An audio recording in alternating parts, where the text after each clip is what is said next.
এরা তো সবে মোটামুটি দেখরা, আমিও দেখরাম। তো আমার কাছে যেমন এই বিষয়ে একটা বিষয়ে মানে বোঝার বা আপনার কাছ থেকে জানারও ইচ্ছা করে যে এই বছর ফাইনাল খেয়ে নিতে পারে, বিপিএলের ফাইনাল খেয়ে নিতে পারে। আপনারা অত কইবা রংপুর, সে কইব ঢাকা, সে কইব চিটাগাং, সে কইব খুলনা, সে কইব রাজশাহী, সে কইব সিলেট, সবর এখন মত থাকবো। আমারও একটা মত আছে যে আমি সিলেটের সাপোর্ট করি, সিলেটের কোটা প্লাস বালা লাগে, এখন আমি সিলেটের বালা পাইমু। তো আপনারা হয়তো এখন বালা পাইবে, এটা কিন্তু স্বাভাবিক, এটা কিন্তু হামরি কিচ্ছু নাই। তো আসলে খেয়ে কতটুক খেলে খেয়ে কতটুক বালা করে আমরা ওটা শেষ পর্যন্ত আমরা তেমন যেখানে থেকে কোটা প্লাস যাতে বিএপিএল থেকে পার হয় এটার দিকে একটু নজর রাখবো।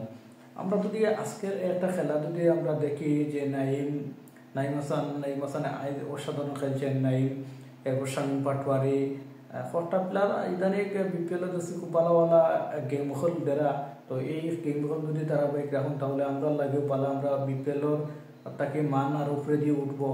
এরপর যেহেতু এখন বর্তমানে সিলেটের খেলায় কিছুদিন নাই, সিলেটের খেলা সিলেট মাটিতে হইব, এখানেও যে যে পর্যায়ে আছে এবার সিলেটের বড় পরিবর্তন আনা হইতে পারে দল, কর্নেল ঢুকতে পারে। কর্নেল যদি ঢুকে তাহলে তো বুঝো রাখি তুফানটা হইব, এই তুফানটাও কিন্তু সামলানোর দায় আছে। এটা আপনারা খেলা দেখলে বুঝবা যে কর্নেলে মানে কত ধরনের খেলা খেলতেও পারে, খালি ব্যাট তুললেও দেবা চক্কা, ব্যাট তুললেও চক্কা, এটা কিন্তু আপনারা দেব।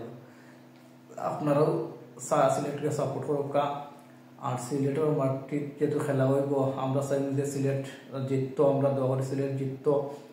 খালি সিলেট না, সিলেট যদি বালা খেলা ইয়া ফাইনাল দিতে পারে, ওকে আমি যেহেতু ফাইনাল খেলো বালা একটা খেলা দিয়ে যাও, আমরা খেলা দেখবো, আমরা খেলা দেখার লাগে সিলেট যাইমু। আপনারাও যদি 6 তারিখ যদি খেলা দেখা যায় তাহলে ইনশাল্লাহ দেখা হইব।